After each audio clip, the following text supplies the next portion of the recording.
गवायाव वाको Indian national kick बक्सिं गेलेनायाव सनानि बान्था मोननानै नखर हादरसा आसामाव फैफिननाय समावनो रुंसारि जादोंमोन गेलेनो मोजां मोनग्रा गेलेनायजों बुहुमदांखा जानो नाजानाय दानसोरां नार्जारिया।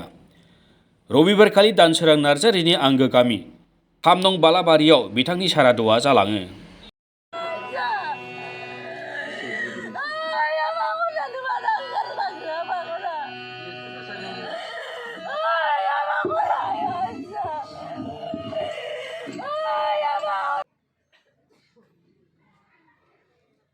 सारादुजों लोब्बा लाखिनानै फुंनि समाव दानसोरां नार्जारिनि गोसोखां खाम्फाखौ MCLA पबित्र कुमार बर'आ बेखेवनानै होयो।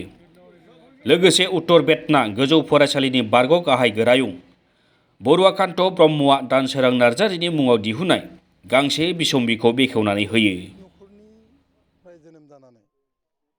नखरनि उन्दै जानानै बियो दिनैहाय नेशनेल लेभेलनि किक बक्सिं जितु गेलेनो हानाय बे किक बक्सिं गेलेनो हानाय बे रखमा नजिरा खोब खम दङ।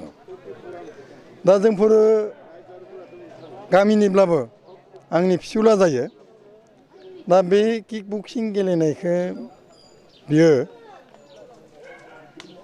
गुवाहाटियाव थांनानै किक बक्सिं गेलेहैदोंमोन आरो बियो जेरैबायदि आसा खालामदोंमोन बेबायदि आसा खालामनाय बादिनो बियो सनानि मेडेलखौ मोननो हादोंमोन। दानसोरां नार्जारिनि नैबे सारादुआव दानसोरां नार्जारिनि जिउमाया जाहाथे सोरगोआव आलो गोजोननि जायगा मोनो बेनि थाखाय आङो आरज गाबग्रोबाय।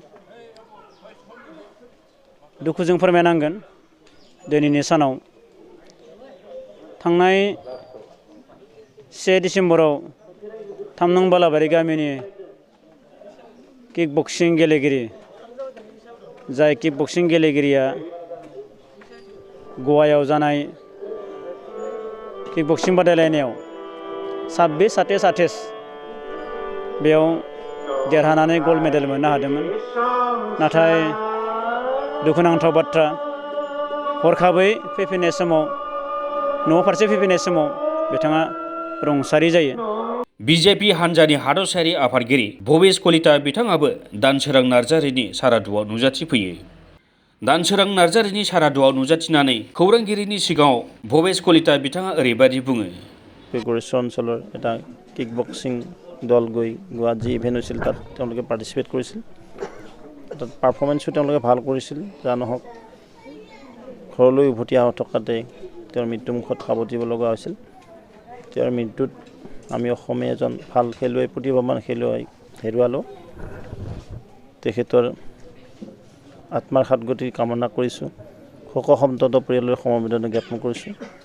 আৰু যেতিয়া ডেড বডিটো তাত আছিলে অনাৰ ব্যৱস্থাৰ কাৰণে আমিও সহায় সহযোগিতা আগবঢ়াইছিলোঁ। লগতে স্থানীয় ৰাইজে তেওঁৰ যি শ্ৰদ্ধাঞ্জলি ৰাজহুৱাভাৱে পাতিছে তেওঁলোকৰ খবৰ লৈছিলোঁ। যোৱাকালি তেওঁলোকে মোক মাজতে ইনভাইট কৰিছিল আৰু সেইকাৰণে আজি শোকসন্তপ্ত পৰিয়াল আহি সমবেদনা জ্ঞাপন কৰিলোঁ স্থানীয় ৰাইজৰ লগতে আৰু তেওঁৰ শ্ৰদ্ধাঞ্জলি অনুষ্ঠানত থাকি পুষ্পাঞ্জলি অৰ্পণ কৰিলোঁ। তেওঁ ভগৱানে তেওঁক বৈকুণ্ঠত স্থান দিয়ক। তেনেকুৱা প্ৰতিভাৱান খেলুৱৈ আৰু সৃষ্টি হওক তাকে কামনা কৰিছোঁ আৰু ভৱিষ্যতৰ দিনত এই পৰিয়ালটোৰ লগত আমি সকলোৱে আছোঁ। নিউজ ডেস্ক সমনি ৰাদাব।